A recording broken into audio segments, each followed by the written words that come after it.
Hello and welcome. I'm Geeta Mohan and you're watching World Today. Now, after 2 decades of remaining in power, Recep Tayyip Erdogan has clinched yet another victory in what was seen as the toughest electoral battle in Turkey.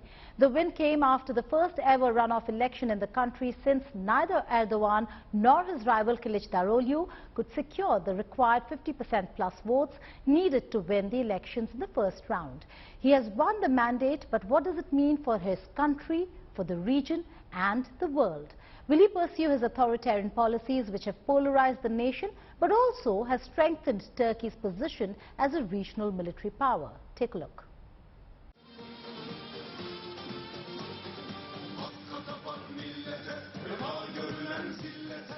Ecstatic supporters of Recep Tayyip Erdogan celebrate the end of a tough, polarizing month-long battle at the hustings.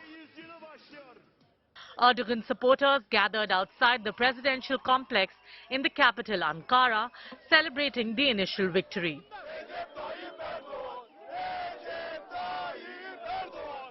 An election that divided the nation.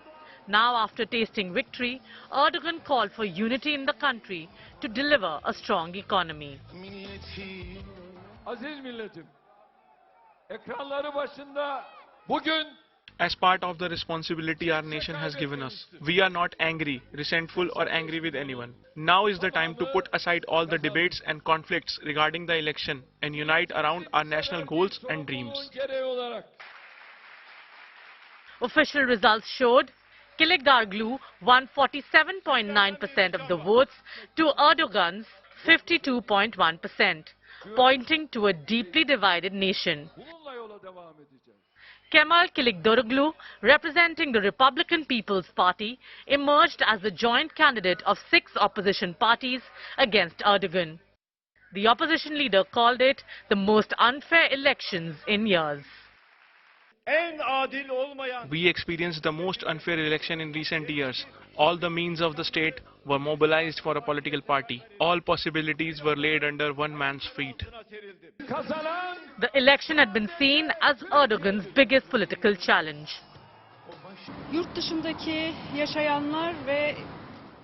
As he won the elections with 2.5 million votes coming from the Turkish people, abroad and the refugees here, I'm not sure what to expect.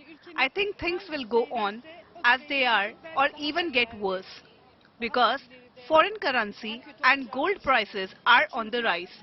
So the economy is very bad. It won't be a problem for the rich, but life will become more difficult for lower incomes and pensioners, I think.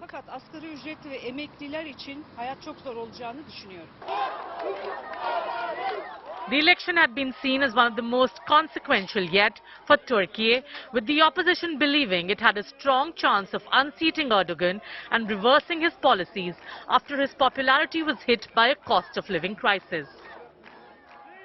Instead, victory reinforced his image of invincibility after having already redrawn domestic, economic, security and foreign policy in the NATO member country of 85 million people. Solving the problems caused by the price increase as a result of inflation and compensating for welfare losses is the most urgent issue of the process ahead. It is not difficult for us to find a solution to these issues. The prospect of 5 more years of his rule is a major blow to opponents who accuse him of undermining democracy as he has amassed even more power, a charge he denies. I have a request for all of you. Please let us keep the struggle for democracy alive for yourself, for your children, for the retirees, for our mothers and fathers, for our farmers and tradesmen.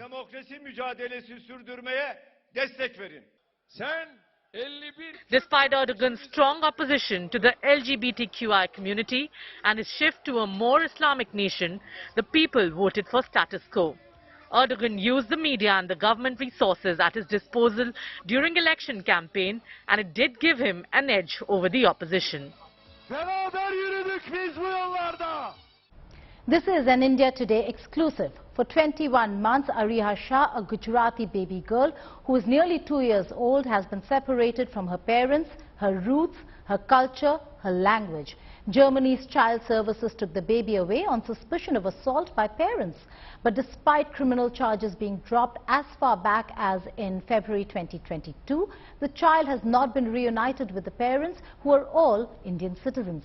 This is not the only such case in Germany. Turkey, Poland, Romania are among other nations who have been battling cases of their citizens who have lost their children in a similar manner. What has the Indian government done so far, and where should a country draw the line on cultural differences is the question here. Modi ji, मैं खुद गुजरात की बेटी हूँ. My daughter is the child of Gujarat. Modi ji, I am a daughter of Gujarat. My daughter is a child of Gujarat. You speak of Beti Bachao, Beti Padhao. Please save my child and bring her back. Beti Bachao Beti Padhao बोलते हैं. मेरी बच्ची को आज आपकी जरूरत है. Please उसे बचाइए. प्लीज मोदी जी, ये मैटर अपने हाथ में लीजिए और मेरी बच्ची को इंडिया लाइए. This is baby Ariha, separated from parents when she was 7 months old. For the past 21 months, she has been living under the care of German child services in Berlin. The parents have been meeting officials in India to intervene, but to no avail yet. It all started when the child was taken to the hospital in September 2021 with an injury in her external perineal area or the outer genital area. She was hurt playing with her toys. The first suspicion was that of sexual assault, and the child services were called in. Upon investigation, assault was ruled out, but charges of negligence were leveled against the parents. There is no words. I am not sad for myself because I can cry, I can express myself. My daughter cannot cry, she cannot express herself. She must be thinking that what's going on. We just received the one video from the old foster carer that after shifting her to the new this children institute, she's so sad. I will show it. I will give it to you. She's so sad. She is upset, and you can show that when she meet us, she's so happy. I doubt उसको खाना दिया जाता है क्योंकि वो जब हमारा खाना खाती है, इंडियन खाना खाती है, she's like टूट पड़ती है. उसको वो जाना नहीं चाहती, उसको खींच के लेके जाते हैं. The parents claim that the entire process is unfair and pre-decided. Since all their allegations turned out to be false, they are raising the questions on parenting skills based entirely on Western culture without giving any weight to the way in which parents in non-Western societies express their love and concern for their children.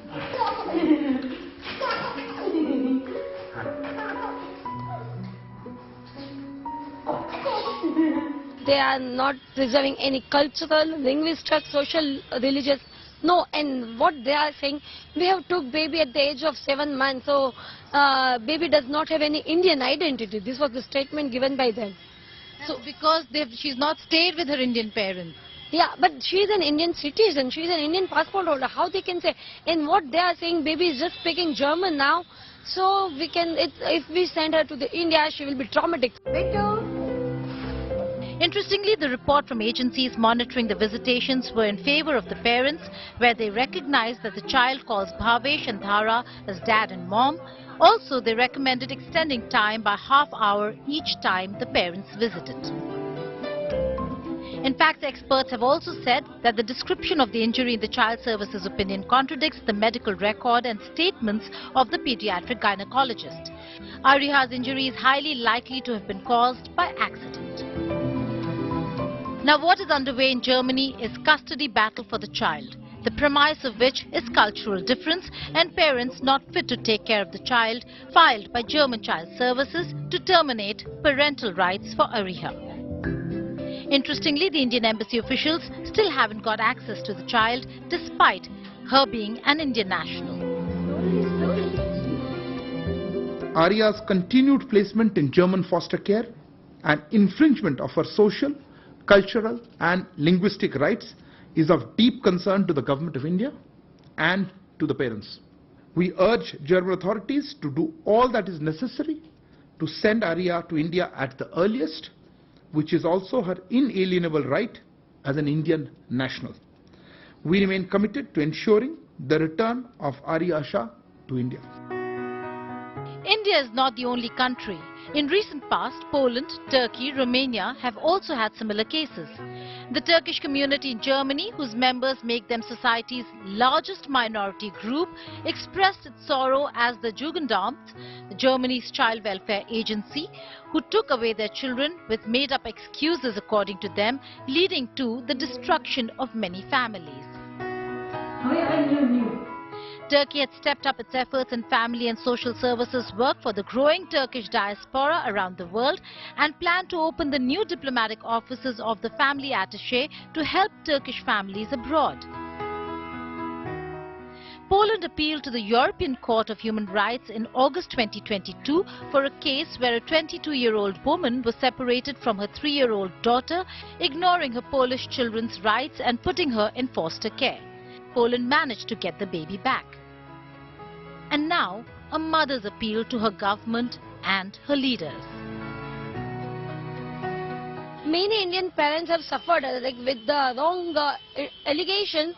Kids are removed from their custody. And every time when the Prime Minister of the country intervenes and talks to the counterpart Prime Minister, Sushma Swaraj ji, she was a mother, so she understood the pain of a mother. Being in the opposition party, she also supported this cause. She used to say, child is Indian citizen and we know how to take care of our child, send our child back to India. This was her stand. I believe it has been 20 months. If the government of India, if Prime Minister Modi ji intervenes and takes this case in his hands, my daughter will get justice. She is an Indian baby. She is a Gujarati baby. In a scathing report, the Special Rapporteur of the UN has acknowledged that some of the practices used by German child services fulfill the criteria of the so-called white torture. The German Jugendamt, which is the youth office, is an institution which has nearly unlimited powers and is not bound by orders of the family courts. According to the report, they generate income from children taken away from their parents and placed in foster families and homes. The number amounts to 52,590 cases per year, which is a record of 2018. The parents have repeatedly sought a meeting with External Affairs Minister Dr. Jaishankar, but to no avail. I am sure Dr. Jaishankar ji bhi apni taraf se kaam kar rahe honge. Unka shayad tarika lage. Sir, please meet us. Dr. Jaishankar, please listen to this mother and meet me. My daughter is waiting for your intervention. Please bring her back. मुझे meeting दीजिए. 20 महीने हो गए मेरी बच्ची आपके intervention का wait कर रही है. आपसे न्याय की उम्मीद लगा रही है. प्लीज हरिया को इंडिया लाइए. Meanwhile, German authorities have told India today that they are in close contact with the Indian embassy in Berlin. Bureau Report, India Today.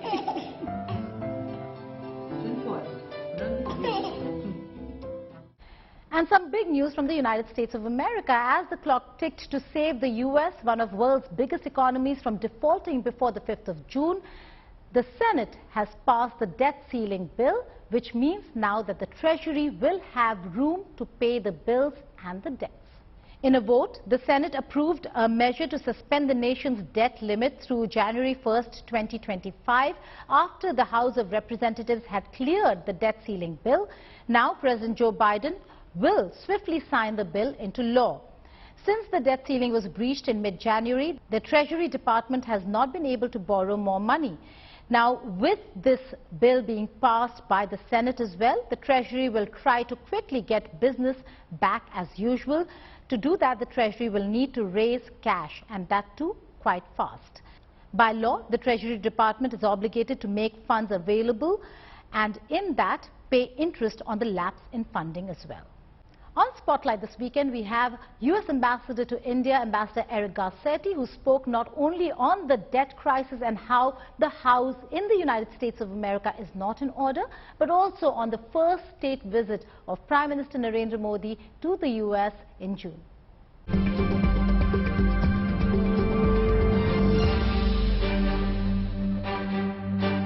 This is an India Today exclusive. I'm being joined by the U.S. Ambassador to India, Ambassador Eric Garcetti. welcome to India, welcome again, because you've been here many times before. Yes. You come at a very opportune time. This is going to be at a time when Prime Minister Narendra Modi will set off for the United States of America for his first state visit. What's the flavor of the visit? Well, I think more than anything, the visit will reflect the warmth between our people. Not just between Prime Minister Modi and, of course, President Biden, who see each other all the time, are good friends. We're just in Japan together, now Washington. We'll be here in Delhi later in the end of the summer. But I think it's the warmth of the people. It's the natural ties that we have that have really developed over a couple decades now, drawing our people closer together and now our governments closer together on everything from defense and a strategic partnership to our economy, to our people, and our work to protect this planet. We've seen a lot of trouble on the domestic front in the United States of America when it comes to really getting people together from both parties, both quarters. Do you see that percolate into foreign policy at all, particularly to do with India? Right. We've seen the debt ceiling crisis, we've seen your own confirmation, and now foreign policy? Democracy is hard. Democracy is hard in any country, but it's much better than the alternative. And I think India, as the largest democracy, the United States is the oldest and second largest democracy, share from a place of humility, knowing these things are difficult, an ability to speak, talk these things out, settle differences, and move forward. We can sometimes seem divided in the United States, but we just have an announced accord on the debt ceiling. The last 2 years, we've had the most productive legislative sessions in my life on everything from CHIPS Act to allow us to be competitive and make sure that future technologies are secured by democratic countries, to the largest investment in climate change, combating with the IRA, which was our ability to be able to go in and to invest in future fuels, reduce the suffering that people have today from climate change. So I'm quite optimistic, not just about our ability to get things done in America, but this relationship unites Americans. The other concern, Ambassador Garcetti, if I may, is with regards the statements you made on human rights situation, U.S. State Department report. I know you've been saying that there are lessons to learn from it all for the United States of America as much as it is for India. But do you stand by your own report? India has rejected it. India says that it is biased and motivated. But do you stand by it, and is that something that will be a part of your conversations from here on when you meet your counterparts? Of course. We will continue to engage as friends. And democracies are tough. We come from a place of humility, where I see, as a mayor of a big city for 10 years, we have hate crimes, we have religious hatred that happens. It's not whether these things happen, it's how we react to them, and how we can, both as democracies, have mature discussions that lessen the suffering that people have, and promote a sense, not just in our countries, but in the world, of everybody belonging. When people don't belong, oftentimes we see violence. When people have a sense of belonging and a sense of participation, that can reduce violence. On that note, thank you so much for joining us here in India today. Indeed, Great to be with you. Thank you. Clashes between ethnic Serbs and police in northern Kosovo escalated after ethnic Albanians were elected as mayors in municipal elections, which was rejected by the Serbs. Here's a report.